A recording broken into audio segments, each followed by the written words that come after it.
अब आगे उठ जाओ ना वाइफी, तुम्हारे बिना मैं बिल्कुल अधूरा हूँ। तुम मुझे पूरा बनाती हो। काकुन अगर तुम नहीं तो मैं नहीं। मेरी सांसें तुमसे चलती है। एक बेवकूफ़ था जो मैं तुम्हें खुद से दूर कर रहा था, पर आज समझ में आया कि मैं तुम्हें कभी खुद से दूर कर ही नहीं सकता। तुम तो मेरे अंदर बसी हुई, तुम मेरे दिलो दिमाग पर छाई हुई हो वाइफी। एक बार अपनी आंखें खोल दो। मैं वादा करता हूँ कि मैं अब तुम्हें कभी कोई भी तकलीफ नहीं होने एक। मैं दुनिया की सारी खुशियाँ तुम्हारे कदमों में ला कर रख दूंगा।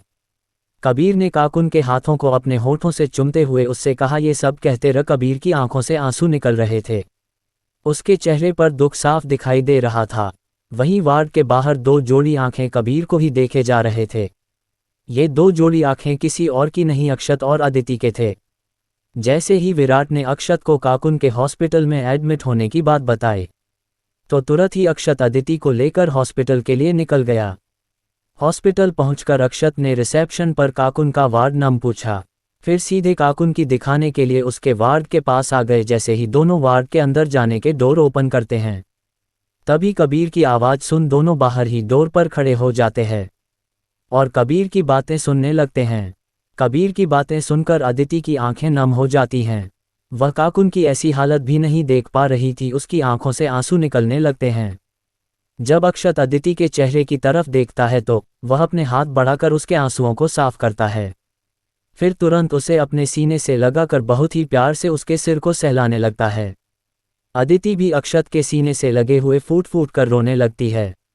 मेरी कुक्कू की कुछ होगा तो नहीं ना अक्षत जी? वह ठीक तो हो जाएगी ना?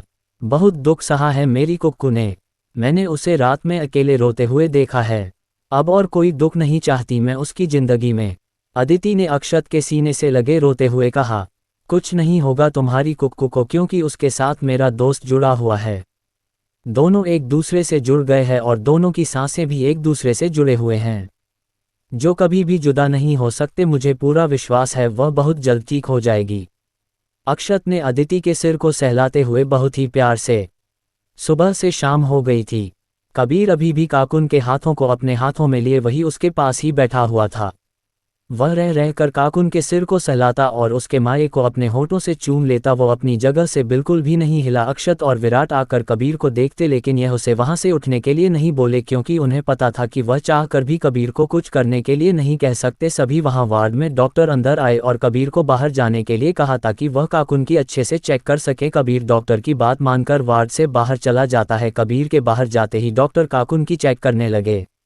बाहर आकर कबीर एक बेंच पर बैठ गया। उसकी आंखों के सामने अभी भी काकुन का वही मुरझाया हुआ चेहरा ही आ रहा था। वह अपने सिर को नीचे झुकाए हुए बैठा था। तभी उसे अपने कंधे पर किसी का हाथ महसूस हुआ। जैसे ही कबीर ने देखा तो सामने अक्षत सा खड़ा था। कबीर अक्षत को देखा लेकिन कुछ बोला नहीं। फिर अक्षत कबीर के बगल में वहीं बेंच पर बैठ गया। दोनों ही बिल्कुल पुप ग्रुप पे अदिति अदात के बगल में बैठी हुई थी कि काकुल के बाई की तरफ ही देखे जा रही थी। तभी वार्ड से डॉक्टर बाहर आए। डॉक्टर को बाहर आते देखकर जल्दी से डॉक्टर के पास गया।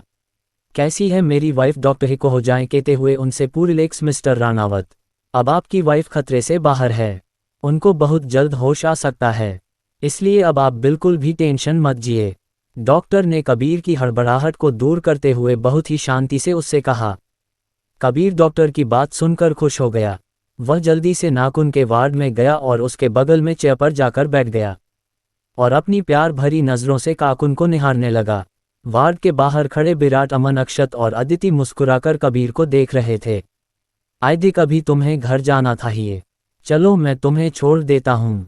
जब काकुन होश में आएगी तो मैं तुम्हें बुला लूँगा। अक्षत अदिति को एक साइड ले जाते हुए उससे कहा।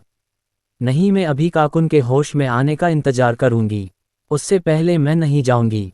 अदिति ने अक्षत को मना करते हुए उससे कहा, चुपचाप चलो, सुबह से तुम यहाँ हो और इस हालत में तुम्हें ऐसे ज़्यादा देर तक बिना खाए नहीं रहना चाहिए। अक्षत ने अदिति को घूर कर देखते हुए उससे कहा और फिर उसका हाथ पकड़कर हॉस्पिटल के बाहर ले जाने लगा। जब अमन ने अक्षत को इस तरह से अदिति का हाथ पकड़कर उसे ले जाते हुए देखा तो वो हैरान रह गया। अमन विराट की तरफ देखकर आंखों से इशारा किया तो विराट ने अपने कंधे उसका दिए, जिस पर अमन अपना सिर खुजलाने लगा। छोड़ो मुझे, मुझे अभी नहीं जाना, मैंने कहा ना। अदिति अक्षत से अपना हाथ छुड़ाने की कोशिश करते हुए बोली। लेकिन अक्षत अदिति की बात को पूरी तरह से इग्नोर कर उसकी तरफ घूर कर देखा और उसका हाथ पकड़कर सीधे गाड़ी में ले जाकर पैसेंजर सीट पर बिठा दिया और फिर खुद भी ड्राइविंग सीट पर आकर बैठकर गाड़ी स्टार्ट करके हॉस्पिटल से चला गया। अदिति गुस्से से मुंह फुलाए हुए विंडो के बाहर की तरफ देख रही थी। अक्षत ड्राइविंग करते हुए रह रहकर अदिति की तरफ देखता और उसके गुस्से से लाल चेहरे को देखकर अक्षत के चेहरे पर हल्की मुस्कान आ गई। रात के 9 बजे कबीर अदिति के हाथों की पकड़े हुए उसी के गार्ड में बैठा हुआ था। सुबह से लगातार भाग दौड़ और थकान के कारण काकुन के हाथों को पकड़े हुए ही कबीर को नींद आ गई कि अचानक अदिति बेहोशी में हिलने डुलने लगी। काबुल के ऐसे हिलने से कबीर की नींद खुल गई। उसने देखा कि काकुन के चेहरे पर घबराहट दिखाई दे रही है। उसे देखकर ऐसा लग रहा था मानो वह कोई बुरा सपना देख रही हो। अचानक ही एक तेज बीट के साथ अदिति होश में आपी। उसकी सांसें बहुत तेज चल रही थी। उसका चेहरा पूरा पसीना से भीग गया था।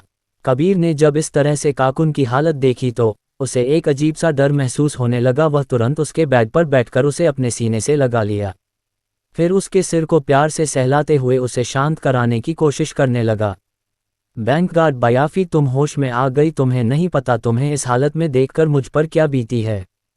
कबीर काकुन को अपने सीने से लगाए हुए बहुत ही प्यार से उससे बोला। कुछ देर बाद कबीर काकुन की धीरे से अलग किया और उसकी माथे को प्यार से चूम लिया। फिर उसके चेहरे को ध्यान से देखते हुए कबीर वापस से उसे अपने सीने से लगा लिया। कानून कुछ नहीं बोली, बस चुपचाप बैठी हुई थी। वह बिल्कुल भी रिएक्ट नहीं कर रही थी। ये कबीर के सीने से लगे हुए चुपचाप बैठी हुई भी। कुछ देर बाद जब कबीर की एहसास हुआ कि कामुकुन बिल्कुल भी हिल हुल नहीं रही है, कबीर को थोड़ा अजीब लगा।